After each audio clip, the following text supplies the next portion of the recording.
जय हिंद दोस्तों, आप देख रहे हैं दार्शनिक भारत लाइव। मैं अमरेश कुमार सिंह। आज हम अथमलगोला शहर के रूपस ग्राम के दीनदयाल सिंह टोला में आए हुए हैं। इस जगह पर आप देख सकते हैं कि यहाँ एक ऐसे शख्स जो भारत सम्राट के नाम से जाना जाता है, जिनका नाम है सम्राट पृथ्वीराज चौहान। सम्राट पृथ्वीराज चौहान का 874वां जन्म दिवस मनाया जा रहा है और उनके इस जयंती के अवसर पर इस क्षेत्र के चौहान और क्षत्रिय परिवार की ओर से एक विशेष भव्य कार्यक्रम की शुरुआत की जा रही है। तो इससे पहले कि मैं आपको बता दूं कि मध्यकालीन इतिहास में जिस सम्राट का नाम स्वर्ण अक्षरों में अंकित है, वो हिंदू क्षत्रिय सम्राट पृथ्वीराज चौहान हुए हैं। चौहान वंश के अंतिम शासक जिनकी लड़ाई मोहम्मद घोरी से हुआ था और आपको सम्मानित किया जाएगा। अफगान का सम्राट वो मोहम्मद घोरी, जिसने भारत पर दर्जनों बार आक्रमण किया और बार बार यहाँ के हिंदू परंपरा के सनातन को, सभ्यता और संस्कृति को तोड़ने का प्रयास किया, लूटने का प्रयास किया। इतिहास में दर्ज है कि सम्राट पृथ्वीराज चौहान ने 17 बार मोहम्मद घोरी को पराजित किया था और बार बार उसे क्षमा याचना करने के उपरांत सम्राट पृथ्वीराज चौहान माफ कर दिया जाता था, छोड़ दिया जाता था। लेकिन 18वां वर्ष जैसे ही मोहम्मद घोरी ने सम्राट पृथ्वीराज चौहान को अपने कब्जे में लिया, उसे बंदी बना करके अपने मुल्क को ले गया और गर्म सलाखों से उनकी आंखें निकाल दी गई। तो चलिए, इस इतिहास में दर्ज जो बातें बतलाई गई हैं उसकी हम चर्चा कर रहे थे और इस कार्यक्रम के माध्यम से हम अपने क्षेत्र के ही नहीं, देश के तमाम समाज, क्षत्रिय समाज को आह्वान करना चाहेंगे, वो अपने विरासत को पहचाने, वो अपने पृथ्वीराज चौहान के वीरता को, धैर्यता को, धर्म परायणता को और उनके अंदर प्रेम की सशक्तता को पहचाने और उसके आदर्शों पर चलने का प्रयास करें। आइए इस जगह के आगे की गतिविधियों से इसी तरह हम अवगत कराते रहने का प्रयास करेंगे।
बंधु यहाँ पर उपस्थित है कि हम एक संपूर्ण विश्व की गीता ग्रंथ, रामायण, पुराण, बाइबल का समावेशी विचार, जो संपूर्ण मानव जीवन के निर्माण के लिए एक संविधान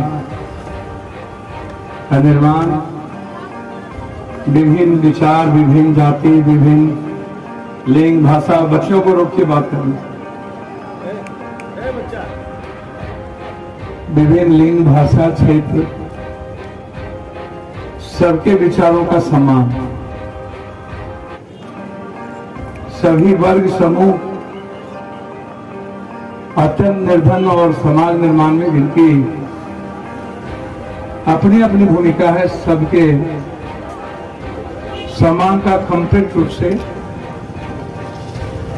न्याय, एक वसुधैव कुटुंबकम सर्वधर्म संभव, सार्वभौमिकता का एक वैचारिक दर्शन जो सभी तरह के विचारों की स्वतंत्रता की अभिव्यक्ति को ऊर्जा देता है। शाश्वत नैसर्गिक वैचारिक सम्मान प्राप्त हो। वह ग्रंथ तो एक सभी लोगों के विचारों से बना, लेकिन आने वाले समय में कौन ऐसा व्यक्ति होगा जो इस ग्रंथ का नेतृत्व करे, जो इस संविधान की रक्षा के लिए उस महान दिव्य ज्योति, दिव्य प्रकाश, अनमोल और बेमिसाल, जिन्हें जाति धर्म मजहब में बांधा नहीं जा सकता, जो मानवता के प्रतीक थे, विचारों के धनी थे, संपूर्ण मानव कल्याण के लिए जिनका जीवन समर्पित था, संपूर्ण विश्व कल्याण के लिए जिनका जीवन समर्पित था, वह थे हमारे महाराणा प्रताप, जिनका संपूर्ण जीवन का आधार ही था संपूर्ण मानव का कल्याण, संपूर्ण मानव की आजादी, संपूर्ण मानव की आर्थिक, सामाजिक, सांस्कृतिक आजादी, सभी वर्ग समूह के सम्मान की रक्षा।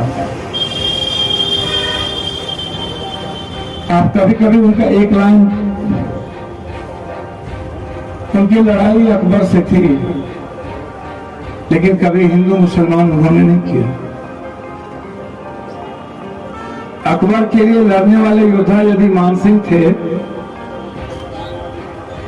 तो याद रखिएगा महाराणा की ओर से लड़ने वाले हातिम खां सूर थे।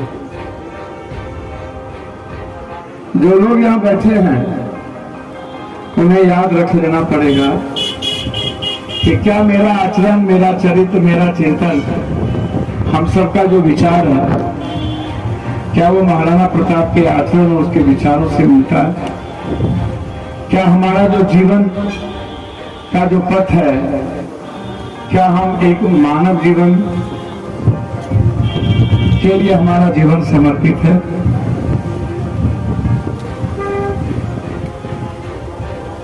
हम जयंती मनाते हैं, पुण्यतिथि मनाते हैं, वो जाति के आधार पर, धर्म के आधार पर।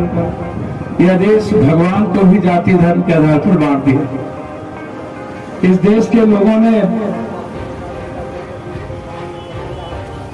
इस देश की जो ऊर्जा थी, संपूर्ण दुनिया की जो बेमिसाल विश्व कल्याण का, मानव कल्याण का जो भाव था, हमारी जो आध्यात्मिक जीवंतता थी, हमारी जो सांस्कृतिक विचार था, हमारी जो ऋषि मुनियों की तप करने वाली वो जीवन पद्धति थी, उसी में एक महाराणा प्रताप ने जिस जीवन पद्धति को अपनाया, उन्होंने मानवता के लिए अपने जीवन से समझौता नहीं किया। इसीलिए यदि आप क्रांतिवीर बनना चाहते हैं और एक योद्धा के जीवन को अपनाना चाहते हैं तो आपको एक अच्छे इंसान का निर्माण करना होगा।